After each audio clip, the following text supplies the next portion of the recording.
at the date, 2017 start the charter. Yeah. Well, it's Andy thought about it in March 2017. Yeah. So this was part of the mayor's second term kind of commitments that he made as part of his campaign to become mayor. So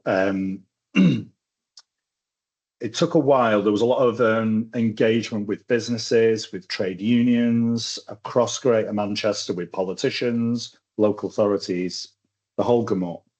And I guess what the reason that Andy picked this out is because, and it's a common theme really around devolution, which is whilst Greater Manchester's the second biggest economy in the UK, it doesn't make the most of the people who live in it, nor do they get the most out of the place that they live in, being the second biggest economic power in the UK. And that could be through ill health, it could be through poor work, it could be through a number of factors. And obviously in this case, it's about poor work standards.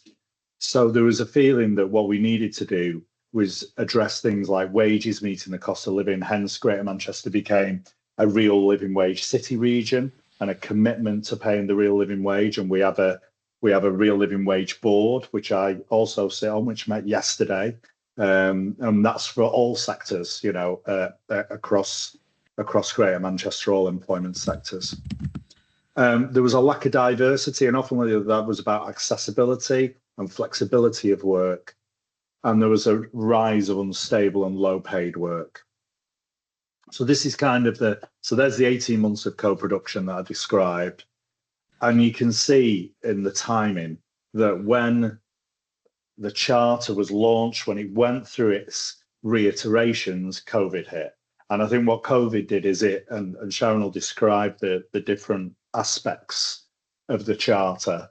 What COVID did is really sharpened our minds on the key areas that were around employment that were an issue.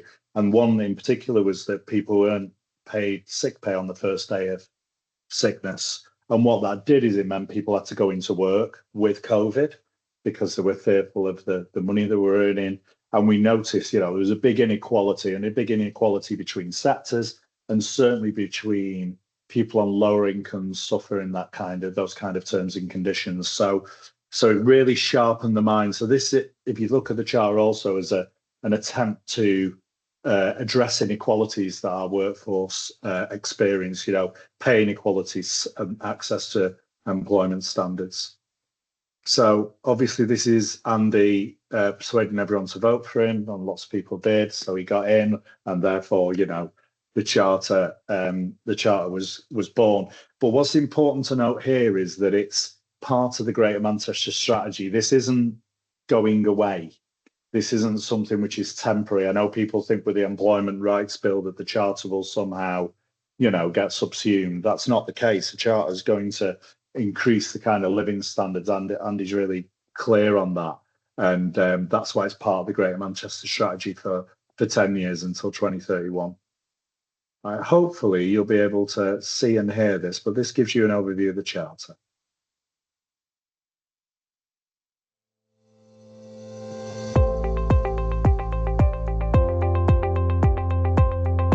Greater Manchester is a place for people to grow, develop and thrive. As the Mayor, I want to support employers, provide better opportunities for workers and drive economic prosperity.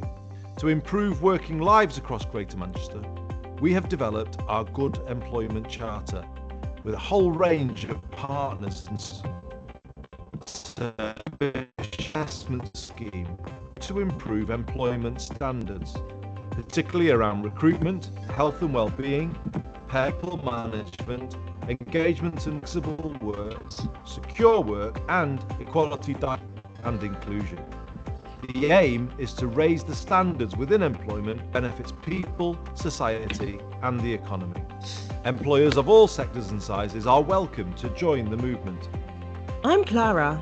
I run a small business with 12 staff. And I'm Mark. All right. I employ 2,500 staff. We both share the ambition to improve employment practice, and we both can join the charter. Clara and Mark simply need to visit the website and fill out the registration form. The team will get in touch to understand how the Charter can help to support their business goals. There are 2 tiers of the Charter. Becoming a supporter involves a commitment to improving practice across the 7 characteristics. Clara wants to become a supporter and will work with advisors to help improve standards across all of the 7 characteristics. A Charter member is an employer who has met standards across all 7 characteristics. Mark wants to become a member and must undergo a thorough process.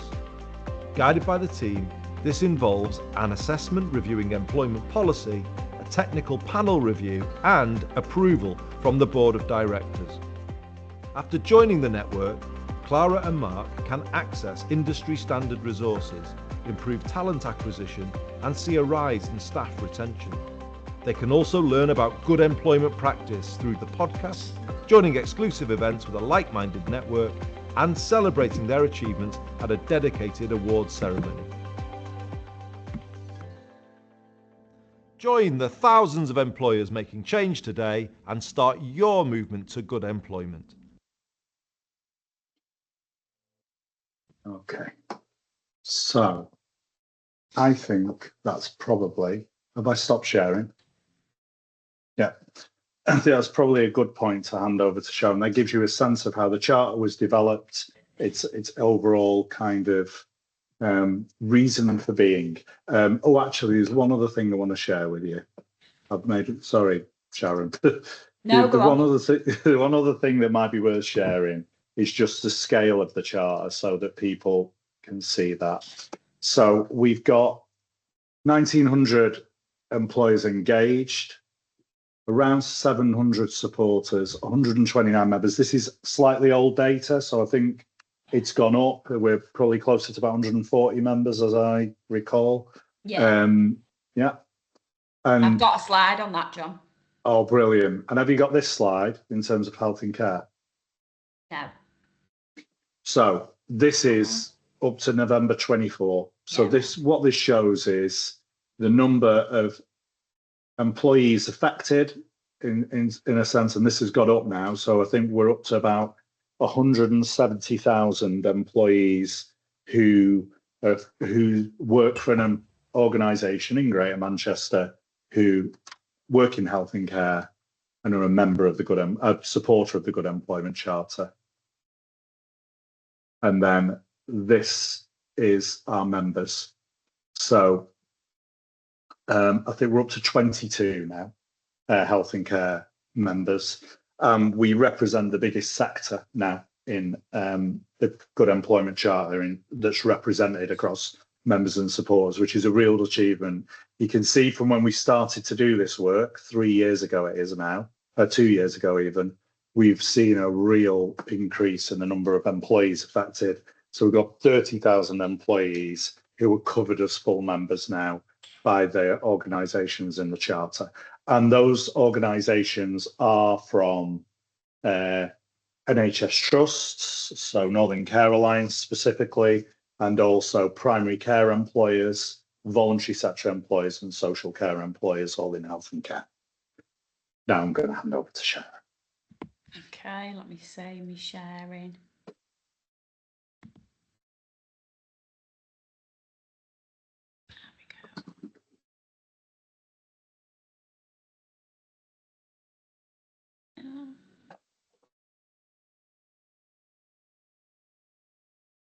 I got that right. Can you see? I can't. No. Others might be able. Hang on. No.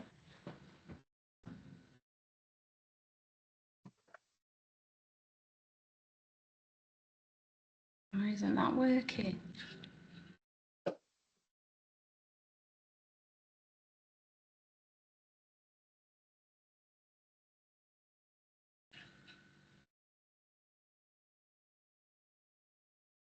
There we go.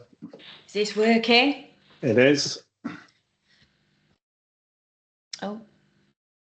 Can you see the slides okay, yeah? Yeah, we can.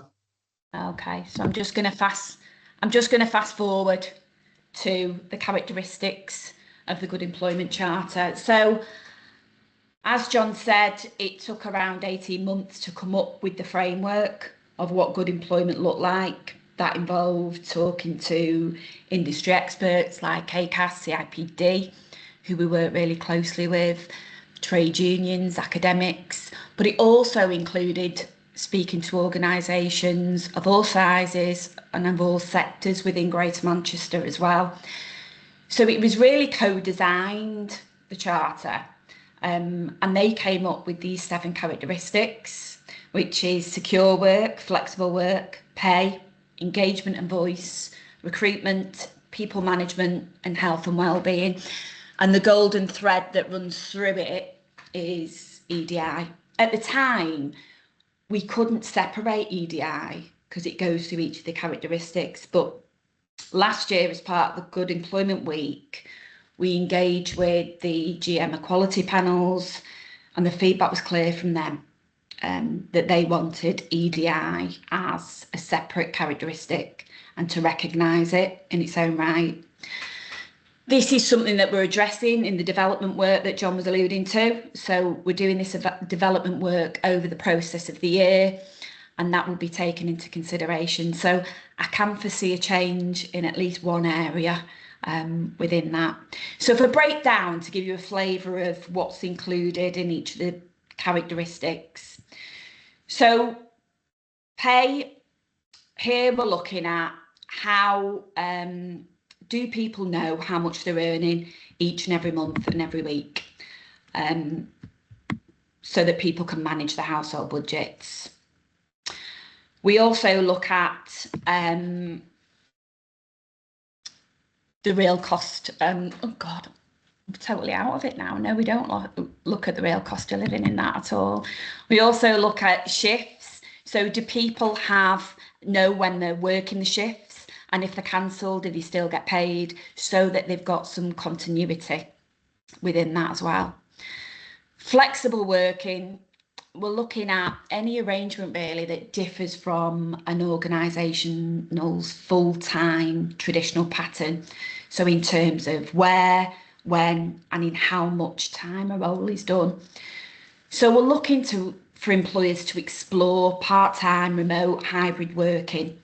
And we're looking for them to design jobs with flex in mind, because a lot of times still what we're seeing with employers is they're just pulling off old job specs and they're not thinking of how could that job evolve, how could we do it differently, which would then enable certain sectors to come back into the workforce, people with fluctuating health conditions.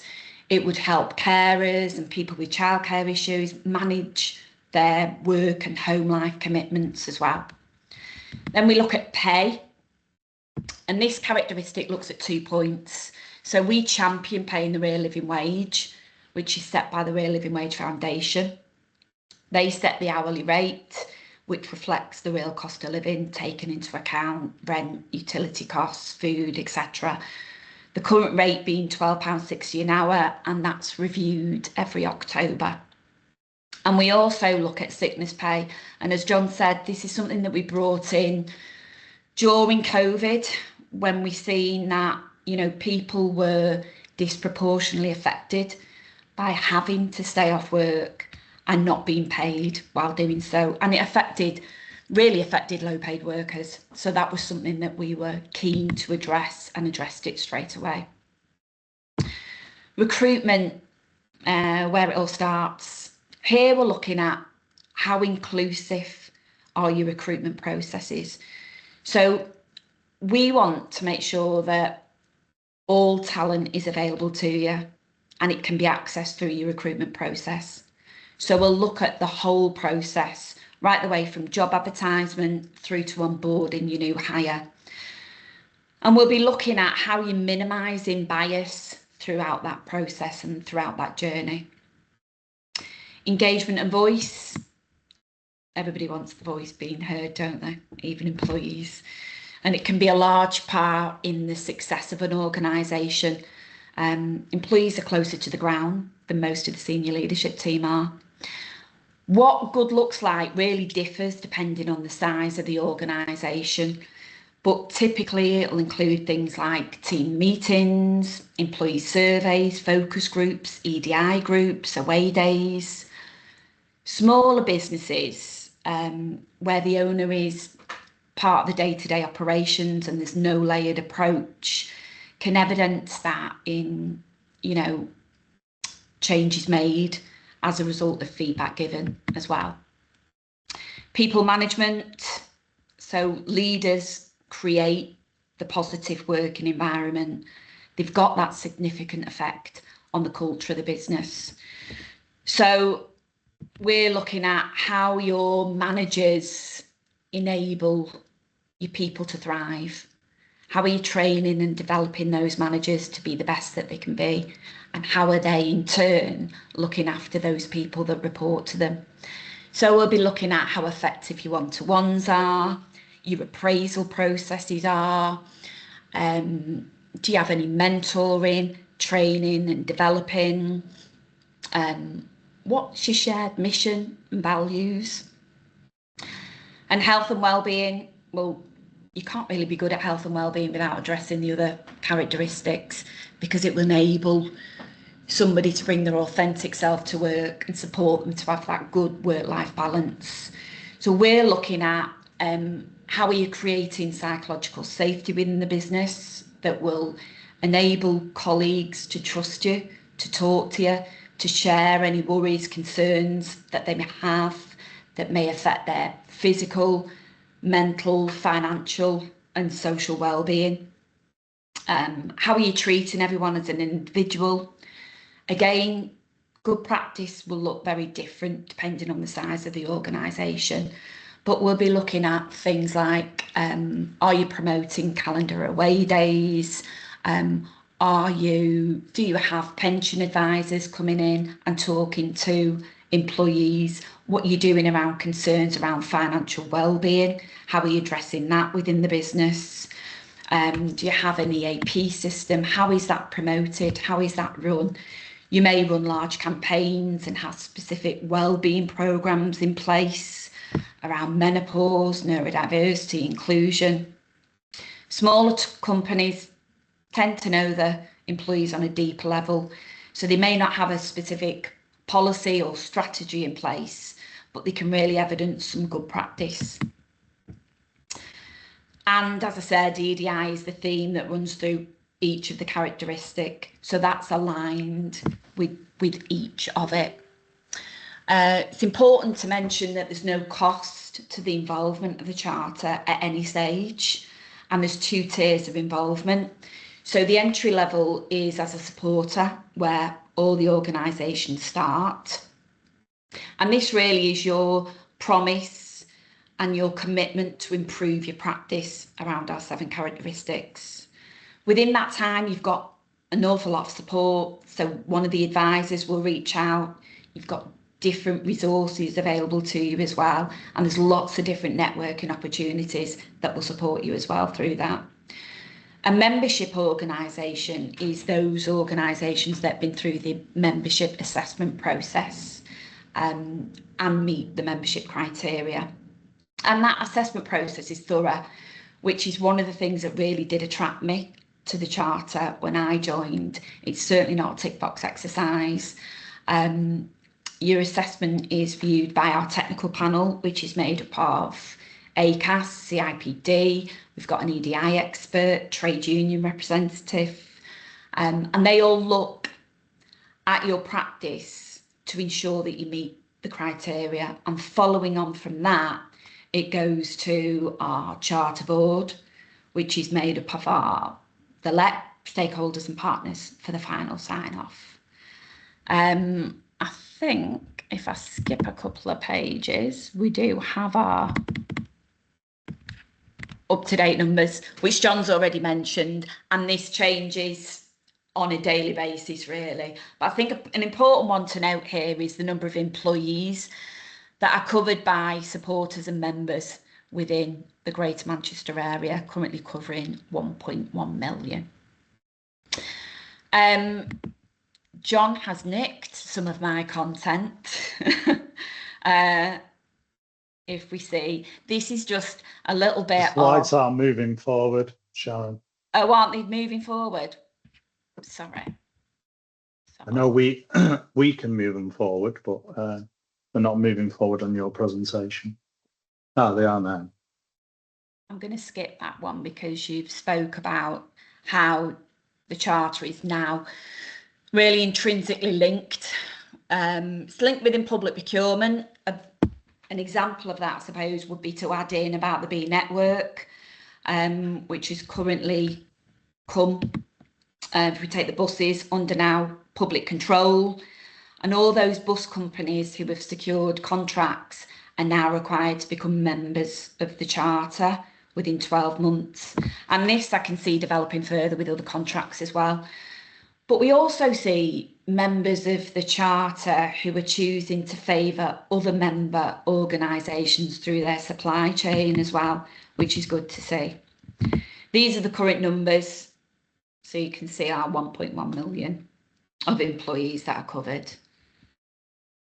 Let's get me, I don't know why I can't move these slides. Obviously, I need to have a look at IT training, don't I? Yeah, so this slide just gives us an insight into the labour market within Greater Manchester, workforce being deep and broad. We've got a particularly high concentration of financial and professional services. Outside of London, we're seeing sort of the centre of finance, so we've got lots of jobs around insurance, corporate finance, legal. Public sector employing 1 in 3 workers, with health and social care being the largest sector in GM in terms of its workforce, which we know needs to increase to meet demand. The number of working age population claiming unemployment benefit has risen by 38% since March 2020. And 1 in 5 workers are employed on part-time basis. In recent years, there's been a real trend towards a more secure employment, which is a reflection of the drop of number of self-employed workers. COVID may have influenced that trend. But we can see here the numbers of public sector employees currently stands at 33%. If we delve deeper into that, we know that health and social care employs over 200,000 of those workers. These are the current, I think you're right, John. These numbers are from last year. So we have had 2 additional health and social care providers that have become members of the charter, but we've got 172 that are engaged in the charter, and 20 plus 22 that have been through that process. And you've already shared these slides, which shows the trajectory, which is going in a good direction. You can see the big hike when we've got larger employers becoming part of the charter as well. So you can see it steadily rising. And that's the second one that you joined. So I suppose it's worth noting that changes are afoot. The Employment Rights Bill is currently going through the parliamentary system, but those organisations that are already engaged with the charter will have already adopted some of the key changes. So charter members are required to pay sickness benefit from day 1 of absence, give notice of shift patterns in advance, and pay for any work or shift that's been cancelled as well within a certain period. And through the relationships we've developed with industry partners, we are well placed and will continue to support organisations through these changes. As John mentioned, we've already started our development work. So we expect changes within the charter as well within the next 12 to 18 months as well. And again, that's a co-design project working with organisations throughout GM of all different sizes and sectors, because we know employment looks different in different sizes and sectors as well, and people have different barriers. Still business as usual for us though, for the charter. We're aiming to grow the charter this year by around 200 supporters. We're on track already to put 20 or 30 20, 30, 40 members through to membership. It's worth noting as well that we're only a small team, so we do have limited capacity in regards to putting membership assessments together as well. Charter events continue, which includes our networking events. Now, this gives you the opportunity to meet, connect, and share best practice with other organisations who are committed to improving their people practice. We have share and learn sessions each month, and each one of those is dedicated to a different characteristic of the Charter. We also share good practice through our blogs, case studies. We think we're down to season 4 of our Good Employment Charter podcast. We've recorded 10 episodes already this year. And our Charter Awards are being held. It's our 3rd year of Good Employment Charter Awards, which are being held in June. And I think I can say with confidence that it's one of the highlights of our year. It's great to get everybody in a room, exemplary employers, and recognise everyone's good practice. The categories for these change each year. So we've got this year the best for cultural change, the best for inclusion, the best for financial well-being, and the best leader of the year, which John actually won last year. And we separate them in between large employers and smaller employers.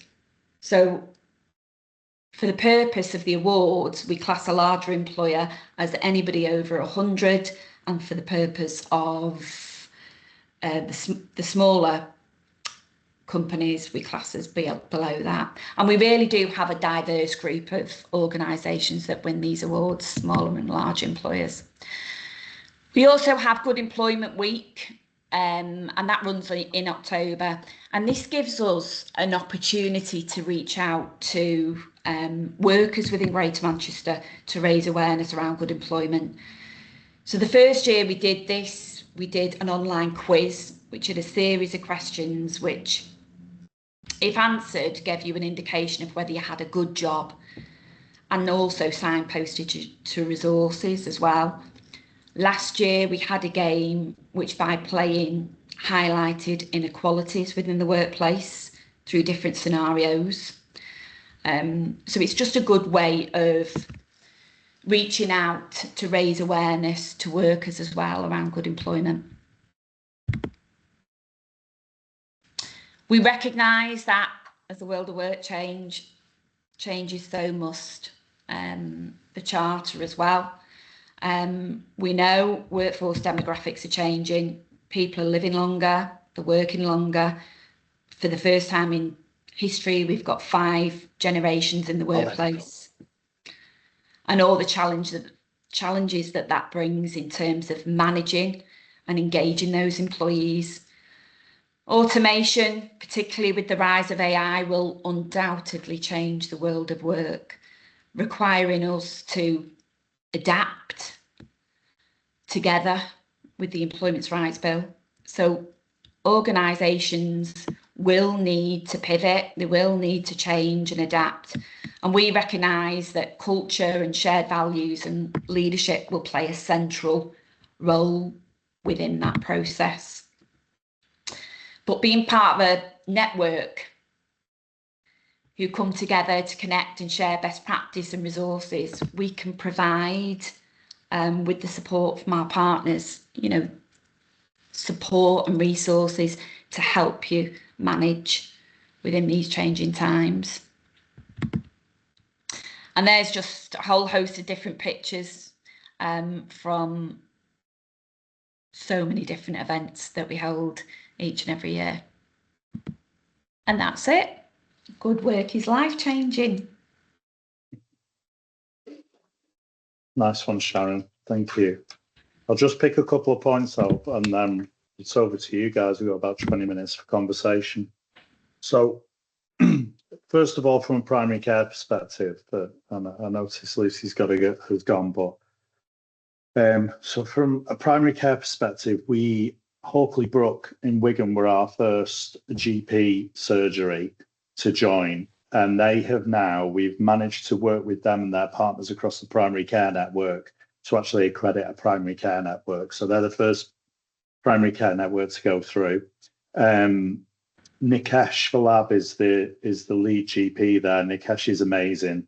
And if people, at the end of this, if you leave it in the chat, I will make a link if you want. Nikesh is really happy to talk about his experience.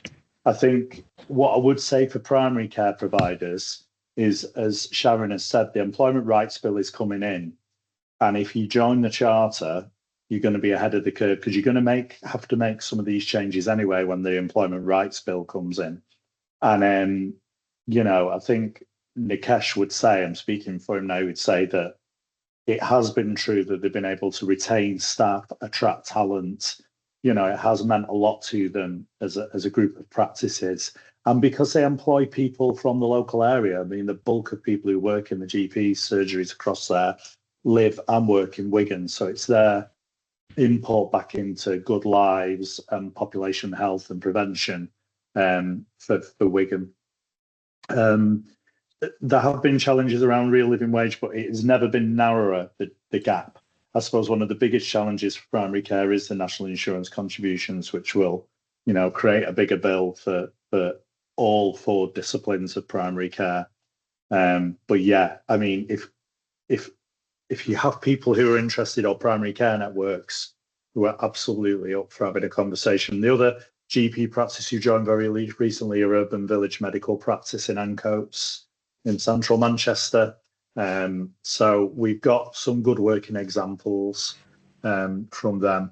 And in terms of well-being, I think, there's a couple of things really. I've put the link to the podcast, and, as supporters and members, you get access to, as Sharon was saying, we run something every month. Wellbeing will be a theme at some point. It has been in the past. It will be again. And this is like employers from across the board coming together to learn and discover best practice. There's resources from CIPD, ACAS and others on the website. And from a health and care perspective, if you go on NHSGM's website, you can get access to the Wellbeing Toolkit and the kind of resources around there that you can see. The other thing for employers actually to be really aware of, particularly small employers, I will kind of look at it, Ruth and Claire, because Gareth in MFT will be fine, but in your communities and across, we work with a company called Metro Moneywise, who are a credit union, and credit unions generally have only been part in health and care of big employers. So they work with big employers to provide access to low interest loans, to financial advice, all of that kind of support. Metro Moneywise now, we have an agreement with them that if you're a health and care worker across Greater Manchester, you can access them with a direct debit and an account. You don't have to access through the employer. And that's really important if you're working in social care or primary care, because obviously those organisations are so small, it's difficult to work with the credit union. So I just thought I'd point that out from a wellbeing perspective. Pause there. And then any questions from the 4 of you, any clarification for either me or